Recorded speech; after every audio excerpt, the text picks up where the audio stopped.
Okay, ladies and gentlemen, our next guest is Irina. She is a therapist. She specializes in NLP and timeline therapy, which we actually did right before we started this podcast. It's very interesting. She helps people with their subconscious mind, overcoming fears, obstacles. Pretty much what she said is something key. It's how to get out of your own way. Right, Right? right. So explain to me what that means, how to get out of your own way. All right. So the way that it shows up in life is very often people want to achieve something and they just can't understand why for somebody else it seems so easy. But like then we try to do it and do it and do it and do it, and it's just not happening. For whatever reason, it seems to work for everybody else and not to work for self. Mm-hmm. Usually that means that there's some unconscious programming that's getting in the way. And what I mean by unconscious programming, we all have thoughts, we all have beliefs of some sort. So, for example, everybody, well, maybe somebody doesn't, but most of the people I know believe that the sun comes up in the east, The sun right? comes up in the east. Okay. Yeah, and sets in the west, Yeah. Do right? some people think it's flat or what? Well, I don't know. Well, maybe you don't know. Yeah, Like yeah, maybe yeah, there yeah. is some like people somewhere where they think something different. But most of the people we know have these universal ideas of how things work, and we have the same universal ideas about things like how money works, how business works, how relationships work. And what we don't understand is that those ideas sometimes happen without us choosing into them consciously. Like they come from us observing other people, from us growing up in a certain way. And so there's a set of rules in our brain Uh-huh. that our brain defaults to when we come to make any decisions. And those rules, if they are unchanged, will be the ones that the brain will make as the most important, because brain has proven they have worked all this time, so why change anything, right? And so the problem becomes is when our old settings of our mind get basically they're not consistent with what we're trying to do now. Let's say somebody grew up in a relationship that wasn't healthy, and they observed people in an unhealthy relationships, and now they're trying to build their healthy relationships, but their mind is saying, oh, but that's not how relationships work, because what we have seen that works is it has to be done that way. And so by default, those people end up being attracted to people who would have the kind of relationship that they grew up observing. So when you're saying get out of your own way is let go of the past and the way your brain was programmed and unprogram it or reprogram it. Basically, my thing is you need to become intentional about what you want, and not Intentional just about like what you want. not just be living by default, but become consciously aware of what you're trying to create and become intentional about it, and then allow your mind to change to catch up. So so like what you want is the same thing that your unconscious mind is trying to create.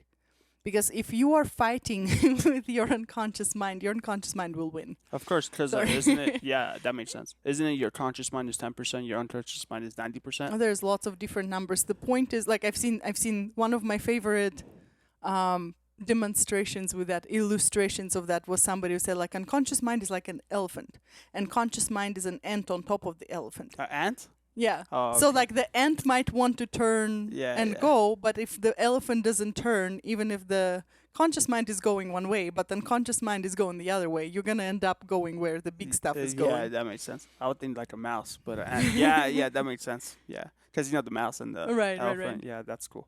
Okay, so explain to me how timeline therapy works, how it like originated, because we just did it, and I mean I was patient. So usually when I get impatient, I like to pick my fingers and things like that. Mhm. But right now I seem a little more calm. Right, right. Yeah. So the timeline therapy has been developed about 30, 40 years ago by a guy named Ted James. Ted And James. he was one of the first people to certify an NLP from the original creators of NLP.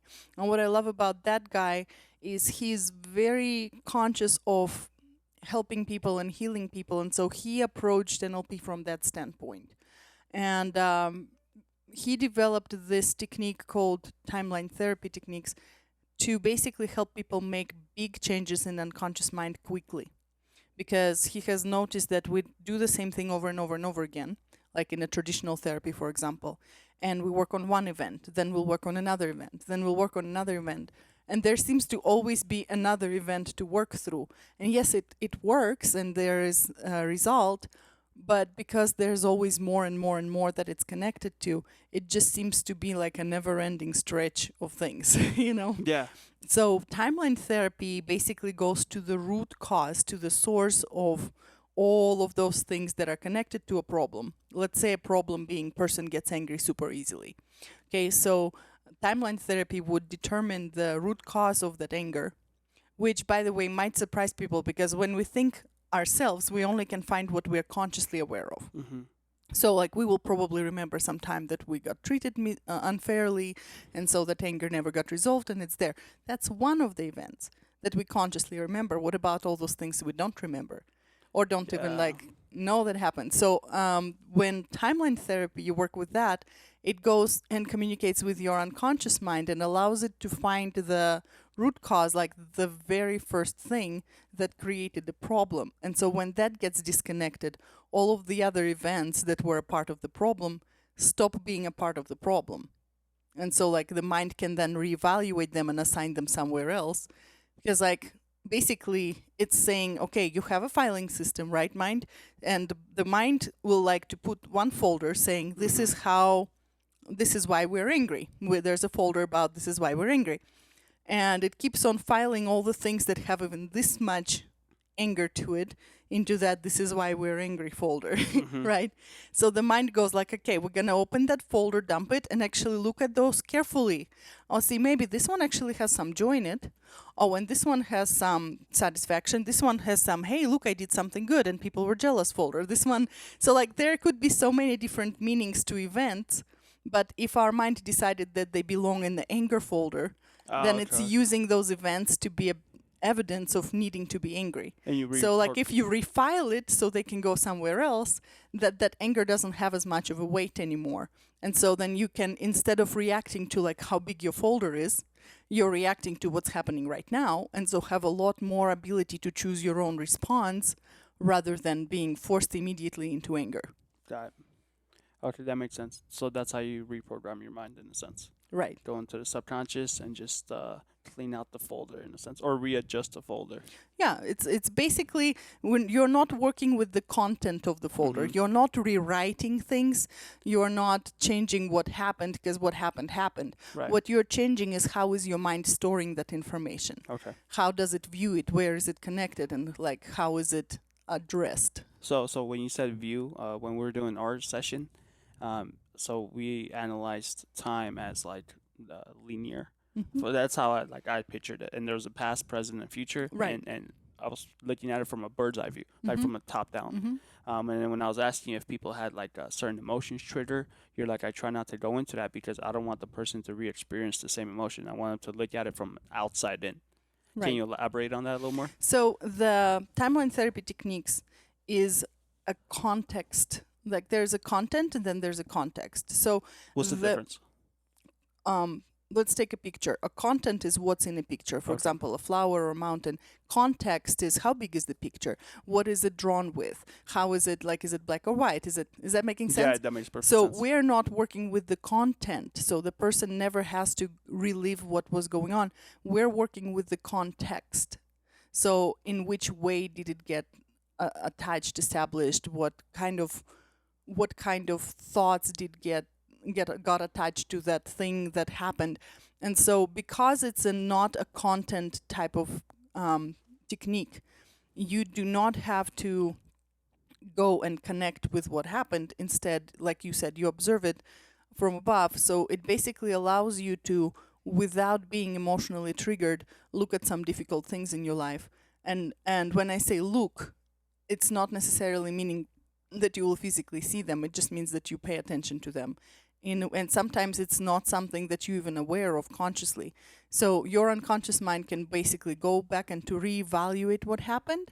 So then the rule around that changes and it's no longer becomes a thing. So the technique works in a way that there is no re-traumatizing, because obviously if you work with emotions, Yeah. chances are you end up working with something that has traumatic effect on somebody, because most of the people have some kind of trauma in their past, and it could be little to us, it could be something that's seen as big thing, but there's always some kind of trauma. Okay, so for a child, losing a toy could be a trauma, even though we as adults might not see that as a significant event. Yeah. For them, they might form a belief that they lose something important. Attachment disorder, bonding issues. Right. Okay. Or it could become something like, I always lose what's most important to me. And so in their life, there'll be a series of losses, like people, friendships, jobs, anything that's crazy. important. But And it can get started as easily as missing a toy, yeah, but what was crazy is when you asked me, like, just ask your mind, and like I just kind of like trusted that, and like I just thought of my dad, and in some situation that happened. I don't want to get into it, but something that Right. happened before I was even born, Right. and it just went to. I was like, that's so random, Right. but I'm not even presently there, and maybe there is a blueprint. But can you care to elaborate on that a little more? Well, I believe that our intelligence exists before we are actually born as a human. You mean our right? consciousness, Consciousness, intelligence, whatever you want to call spirit, Spirit, sure. whatever you want to call it. Whatever people want to call it, there's a part of our existence Uh huh. that exists before we exist as a human. Okay. And there are parts, for example, some of things get transferred to us genealogically. Yeah. Now, not genetically, genealogically. For example, let's have a belief like, our family is unlucky in love. That kind of thing can be transferred from generation to generation. A belief is being transported. And so it's possible that you're born into this family that has this belief, and you absorb that belief because a part of a family Right. but the cause of it could be like way several generations ago. Okay. So our unconscious mind can pick up all of that information that there's no way we could know consciously. Like no way. Right. There It's was like, no way I could know that consciously. well, it's possible that there are some unique people that might have memories of like moment of their birth, or even being in the In the womb. yeah. But nobody, well, I don't want to say nobody, because there are gifted individuals nowadays that have spiritual memories or past lives memories or whatever you want to call it. There's again a lot of different things that we don't have a lot of understanding of. And the important thing is to not judge. Is that true? Is it not true? It's to remember that our mind works symbolically. Whether or not what you're seeing is accurate of whether or not it happened, symbolically it's enough for you to make a change now that will affect your life moving forward. And this is what's important. Perfect. Awesome. Okay, so I have another question. We're talking about manifestation and things like that. Can you explain to us how that properly works, or improperly, or like what the thought process or the belief behind that is? Manifestation, as in how to manifest something you desire. How to manifest something you desire. All right. And we're talking about the reticular activating system and how that falls into place. Right. So you want me to talk about how to create something you desire in your life, and how reticular activating system works into it. Yeah. Okay.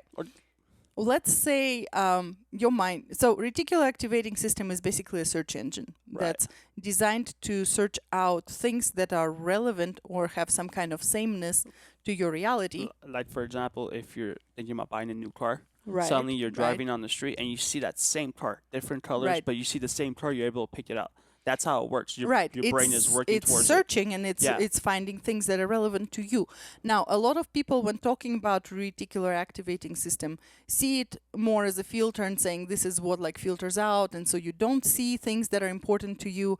Well, it's important to understand how the process works, so you don't just see reticular active. I'll just call it RAS. You don't see your RAS RAS, yeah. other than being a problem, right?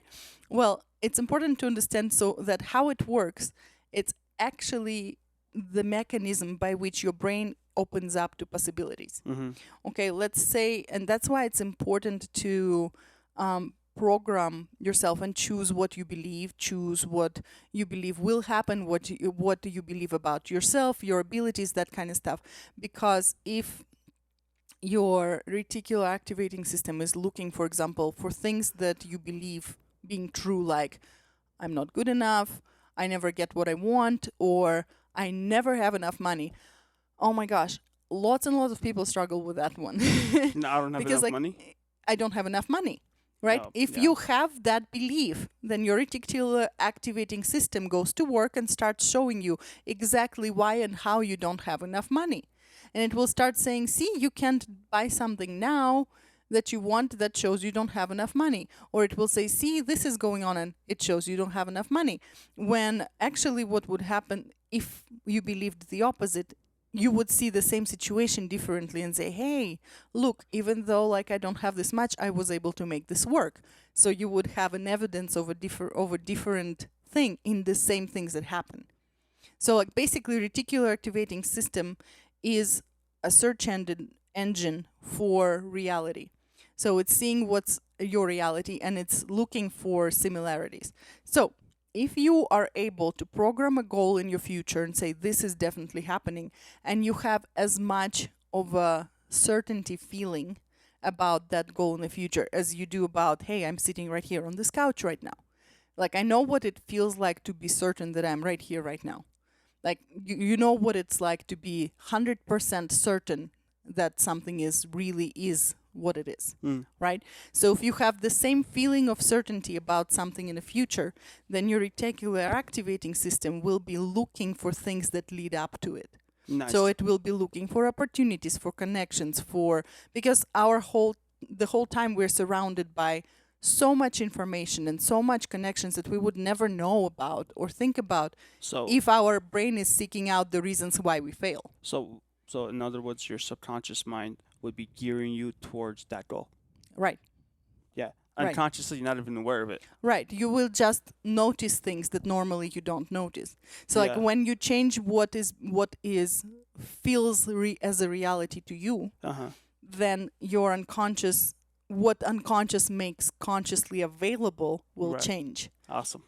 And so you will become more aware of things that before you wouldn't have noticed. And just for our viewers, you can train people for that, right? Oh, and absolutely. You help that. Absolutely. And for them to find you, I mean, I'll leave your phone number and your email address. Leave my phone number, email address. I also have a website because I do retreats. In fact, I'm doing one of the retreats in December in a gorgeous Cancun, Mexico, in a luxurious retreat that's going to be about manifestation, about how to change your mindset for abundance. December what? I'll have to look at my calendar. Sorry, I didn't get prepared. So no problem. But sometime in December. That's interesting. Okay. That's correct. It's in Cancun, you said? Mm-hmm. Nice. I'm gonna have to look into that. Yeah. Why not? Hey, you know what? Like, I like to like just pick and choose. Very different. And not pick and choose. Just it's a fishnet for me. Right. I go and just learn a bunch of things. Some things might work for me. Some things might not. Right. But you know what? Like from everything, even if I gain 10%, Right. I'm left 10% better than I was yesterday. That's correct. Right. Right. Right. Even 1% is better. 1%. Half a percent. Any kind of change is cumulative. It never just by itself. It's always tunes into the other change you had and gets more and more. Right. Well, that's why like I'm not superstitious, but now like because I work from home, I have sage. Mm-hmm. And I put that in my room. And for what people don't know, sage is supposed to clear out the energy in the room, like especially the negative energy. And like I'm like, okay, if this doesn't work, but even if it works 1%, it's gonna give me 1% edge over yesterday. And it does kind of like that's helping. But I found out scientifically, it's positive ions in the environment. So when you breathe that in, it's doing something on the inside. It's doing something on the inside. And I was like, holy shit, now there's the science to back it up. And and it works better. Right. You know what I mean? And here's the thing. Your reticular activating, your ass. Yeah, my RAS. R-A-S. Yeah. Right. Not my ass, but my RAS. Your RAS was set to find that evidence of it scientifically working. Right. Like if you were a skeptic and saying, I'm going to debunk this, then you would find this opposite thing. Like you would be finding evidence to the opposite because like there is so much information, and what information we tend to gravitate to is going to support whatever you choose to believe. Right. That's why it's so important to work on the beliefs, on the decisions in your unconscious mind, because once you believe something, whether or not, it doesn't matter if it's ultimately true, it will be true for you. It will be true for me. Yeah, it will keep manifesting. You wanted to talk about manifesting. It keeps manifesting in your life. Even if it's false, it will still keep manifesting because by your belief, you make it true for yourself. That's awesome. Yeah. Or it could be terrible. It could be terrible, right? Yeah. Right, That's and awesome. that's why fears are so dangerous. We had these conversations earlier because fears manifest faster usually for people than something that they desire. Because there's a lot more feeling there. Well, because by Or emotion. default, we are set to Yeah. tap into darker emotions like fear or anger because they are tied into our basic instinct of Right. protection, of protecting self. I think you told me something. You said follow your heart. I think we're talking on the phone because your Mhm. brain is supposed to design to like hold you back to keep you safe. Versus your heart is when they say follow your heart. Like, because do you believe like your heart is your second brain? I believe that the heart is the first brain. Right. That's right. We were talking about that because they're like, don't follow your head, follow your heart. I believe that it's important to follow both Yeah. and to also see, okay, so the way things are right now, where is it taking me? Right. Because a lot of times people's like, oh, I need to change things. Okay, but you need to know what you're changing it from in order to change it. It's like you need to know where you're starting this journey if you were to arrive somewhere. Right. Because the map from my house here to Salt Lake versus the map from Ogden to Salt Lake are going to be two very different places, Mhm. you know, and give you very different direction. If you don't know where you're starting, you might arrive to the wrong thing. Or you might not never arrive anywhere. Right, Right. right. Oh, Arnold Schwarzenegger said you to have the best boat and you to have the best ship. What do they call it? That person that drives the ship, captain. You to have the best Mhm. captain. But if you don't know where you're going, you're never gonna get there. And what if your boat is in the middle of the mountains and nowhere near the ocean? That's going to be Then I don't know what that boat is doing there. But yeah, the only one that works for is Noah. That's Yeah, that's Noah done and with his ark. long time ago. that landed too. Right. So you're saying so my mind tries to go into the unknown, which I really love, like ESP and remote viewing. Do you have any knowledge of that? I haven't researched too many different things, but I can tell you that anything that will help you improve your unconscious state and give you more choices and Mhm. more ability to choose your own action versus unconsciously react, it's going to be very beneficial. That's Now, it's important to know that you're not re-traumatizing yourself because there are some techniques that use also timeline, Yeah. like in the imagery of the timeline, but they use it in a way that you relive what happened then. And I just want to caution people, like anything like some of the therapies like that have been rebuked because it's possible to plant false memory, or so important thing is to not be reliving anything that happened in the past, because if you tap into past emotion, then you're feeling it in the present moment as it was then, and it's creating that extra connection to the trauma. The point is to let go of the connections to the trauma so it's no longer controlling you, not to give it more footholds. And the key to that would be to be aware. That would be the Right. first To stage. be aware, to ask how people's techniques work, and if they say, hey, you go in and you live it again and you process it and like learn different lessons, it's important to not do things that will connect you now Yeah. to how you felt then. It's one thing to become aware of it and to process it. It's another thing to like connect into it. That is dangerous. So Got it. Yeah, you that is look dangerous. for something that's called dissociative techniques. Dissociative. And the other technique would be like regression therapy. Yeah, you do not want to get into Yeah. regression therapy. I learned about that on Ancient Aliens because they do it for people that have been brainwashed. Well, and that's the thing. Like, think about how regression therapy works, right?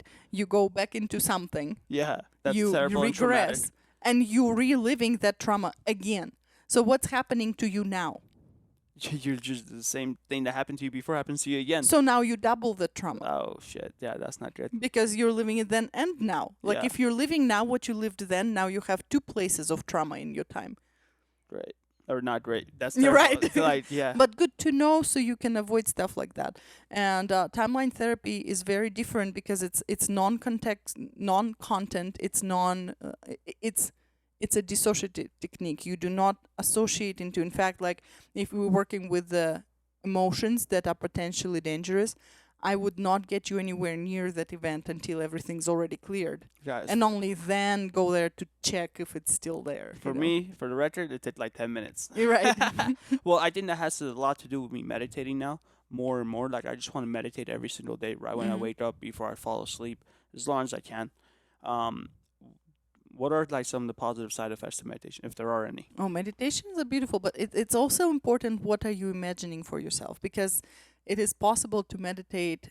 Basically, what is meditation? But it's a connection to your unconscious mind. Right. You're basically growing the ability to communicate with your own mind. Right. And why is it beneficial? Well, because your unconscious mind really, really wants to help. It just doesn't always understand what you want from it. Got it.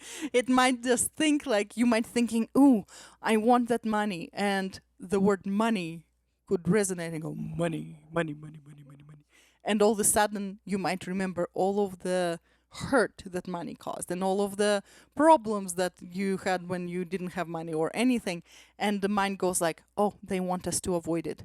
They are bringing it Yeah. up," and so like it doesn't really, your unconscious mind, it wants to help always. It just doesn't always know what's helpful. So would you say? And so meditation allows you to get better connection, so you can better tell it what you want, so it can help you better. And so it's important to choose, like if you're using guided meditations, That's what it's I do. important to choose to listen to them when you're awake, so you know what it is they're saying. So whatever, because like when you're in a meditative state, the judgment is suspended. So basically, a lot of things you're hearing are taken as is.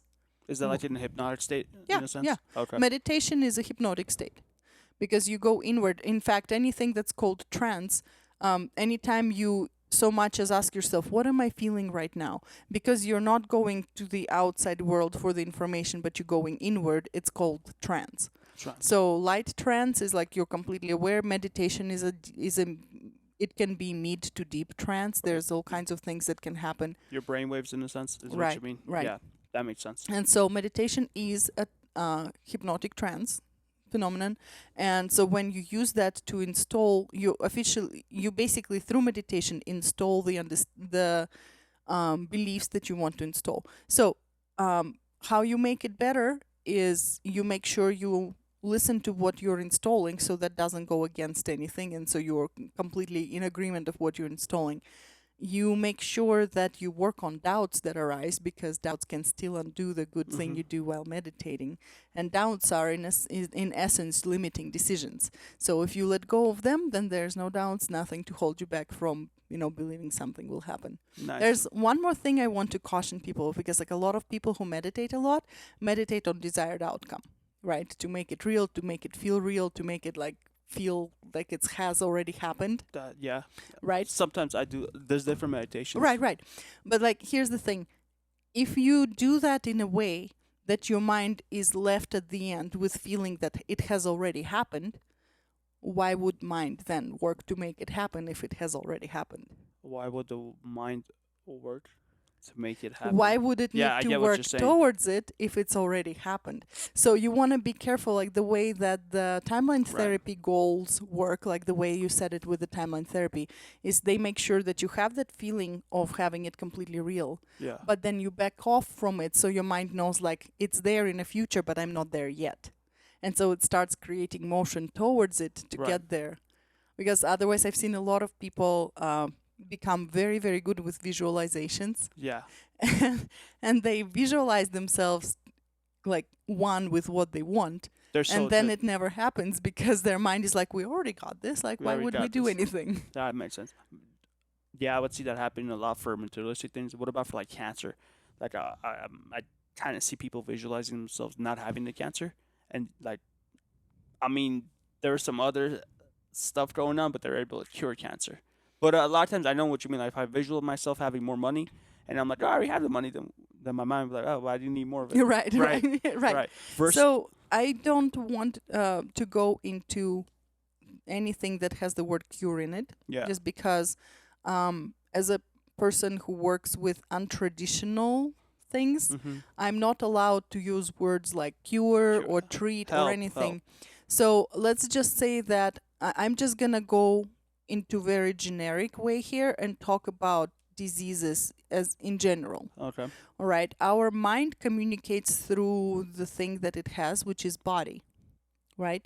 And often diseases and hurts and even accidents could be simply a way to communicate something.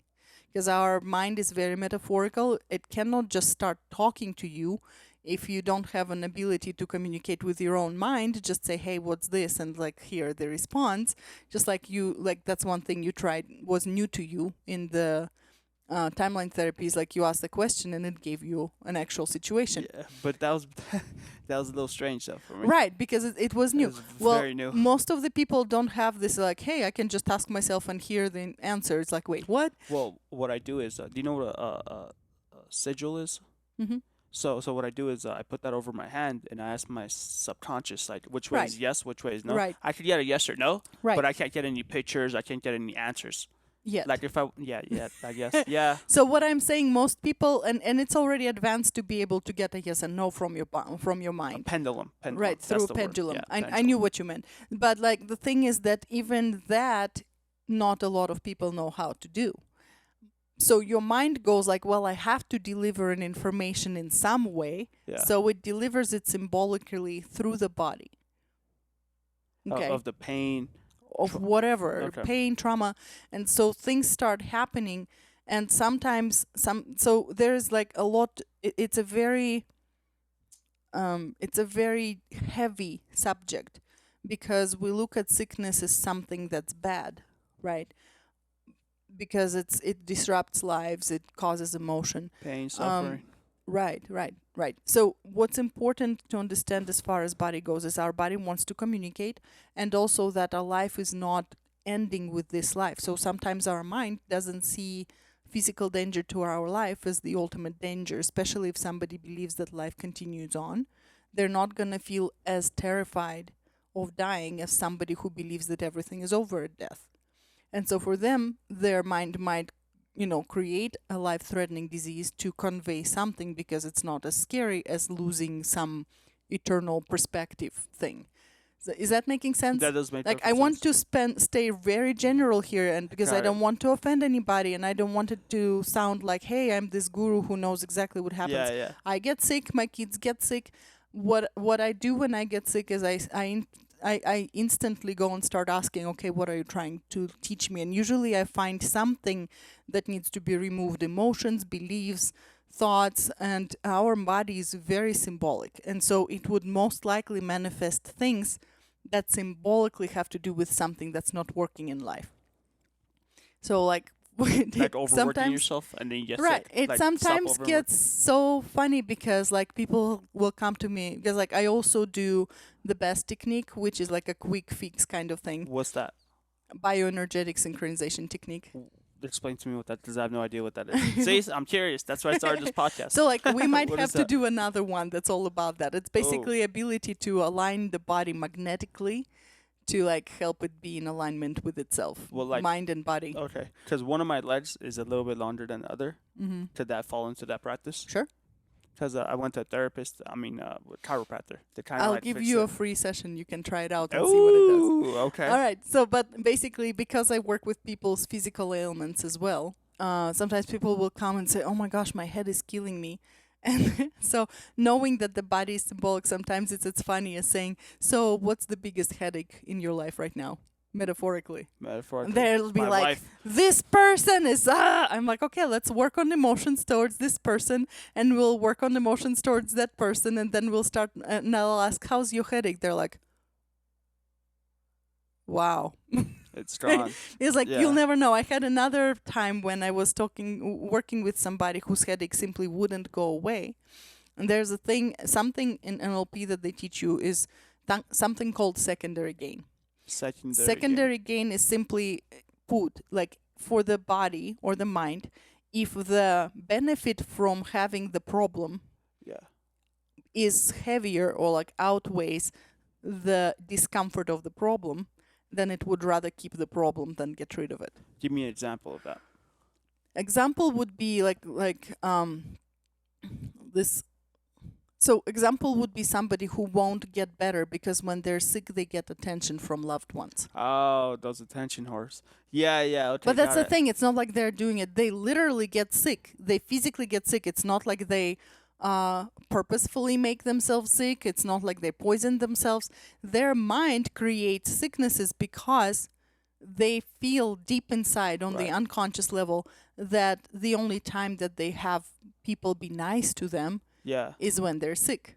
Okay. And Got it. so like they will probably not recover as fast for somebody like they don't have that kind of issue going on. Yeah. So, and That that makes could be sense. also like somebody wanting to quit smoking, not because they want to quit smoking, but because their family wants them to quit smoking. Yeah. And by themselves, they actually get pleasure and like alone time from smoking. And for them, they feel therapeutic effect from it. They like feel good. And so they will never quit smoking because they're not the ones wanting it. Got it. Like the benefit of having it, even if there is risk health issues, that are non-arguable, the joy they have from that habit outweighs that it's not going to go away. Got it. And so, and it's important to know that when something like that's going on, doesn't mean you have to give up and back off. It just means that you have to find, that's what I love about timeline therapy. With timeline therapy, you can find why is your body holding on to that problem? Like, how is it benefiting you? And then have that nice little chat with your mind and say, wouldn't it be better if we let go of this problem and replace it with the knowledge that your mind can receive from it, so you can still have the protection that like emotion used to give you, but you're not going to be like snapping at people here and there. Yeah. Yeah. Yeah. You Definitely. know? Yeah. Like a person that quit smoking. Yeah. I know. That's yeah. That's yeah. Do you think you can help people or other people can help people if they don't want the help? If somebody does not want the help, Yeah.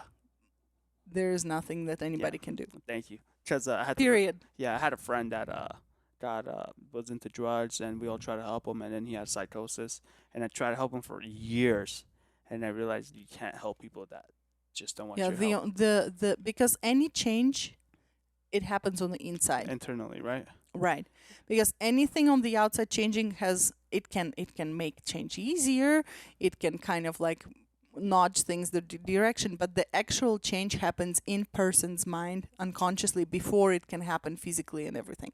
And so unless somebody wants that change to happen and understands for what purpose they want that change to happen, there's not going to be a change. Awesome. Yeah. Yeah, that makes perfect sense. Oh, that was good. Actually, we're at like 35, 40 minutes. One last All right, question for awesome. you. One last question. I always ask everyone this question. What is the one thing that people can do? Let's say, for example, they're sad, they're depressed, they're in a really bad place in their life, they're broke. What would be the one thing they can do to just better their situation or just be less in pain? So to better situation or to be less in pain? Because those are two Yeah. different questions. Yeah. Let's just say they're depressed and sad. What would be one thing they could do to just get out of that? Well, I would To say help themselves. To help themselves in a right, sense. right.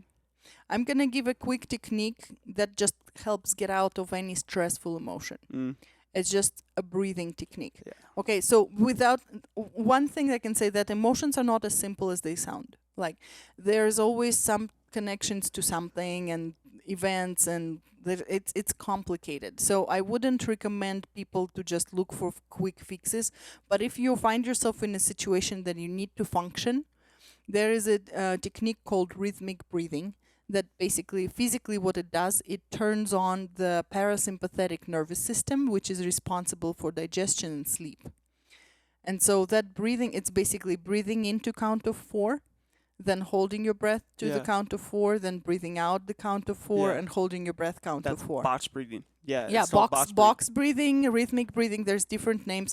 It's the kind of breathing that they teach to snipers so their hands wouldn't shake. And Navy SEALs too. Right. So when you get pissed off, ladies and gentlemen, I've done this many times. Actually, we do it at work because we're in sales. You just breathe in for 4 seconds, and then you hold the breath for 4 seconds, and then you breathe out for 4 seconds, and then hold again. Yeah, hold again now, for 4 seconds. Now, it doesn't have to be seconds. It can be varied in length. What's important is that it's steadily count to 3. Breathe in, 2, 3, 4, hold 2, 3, 4, breathe out 2, 3, 4. And so just stay there for a couple, like until you feel the relief, because emotions, especially negative emotions, they shove us into fight or flight, which is a sympathetic nervous system. So it's a lizard brain working. And that one shuts down clear thinking, it shuts down ability to reason, it shuts down pretty much anything non-essential for crisis recovery. So digestion gets shut down, so like everything. It's adrenaline shot. And so we are in stress so much that because we're all living in that state that's supposed to be temporary to just get away from danger. And so activating the parasympathetic system, like that breathing, will help you suspend that crisis mode and get your body back to where the brain is working, where you're calm, you can, collect yourself. Now, again, it's a quick fix. Yeah, If emotion is recurring, I would say find a good timeline therapy practitioner. There's Make one sure right in front of me. right. Seriously, hey, it actually worked. Right. She said, "No, the camera's right there." Right. Oh, there. Yeah. But like basically, if you want the change to be deep, you Yeah. want to have somebody guide you through the work with those emotions, and make sure that whichever therapist you found, that they actually connected to the actual timeline therapy association, so they would have in some way the name Ted James will come about, or there will be a member of timeline therapy association. Nice. Okay. So and ladies and gentlemen, don't ever be embarrassed to ask for help about anything. yeah, There's absolutely. no shame in it. But in our society, men are strong. They're not supposed to cry. You're supposed to get things through and then die at the age of 50 from a heart attack from stress. But no, it doesn't have to work that way. You can always ask for help. Right. And But- like just the quick fixes are important. Like don't discount the power of quickly getting out of the bad situation, but also don't discount the deeper work that helps you not just get out of the quick situation, but make lasting change that is permanent. Got it. Cool. And where can people find you? Like, do you have like Instagram, Facebook? I have an Instagram and I have a Facebook. I will give you all of that information so you can post Right on. Thank you very much for coming on. I appreciate it. We should definitely do one more episode soon. it. Yeah. And ladies and gentlemen, since you liked this episode, go ahead and subscribe, and we'll see you next time.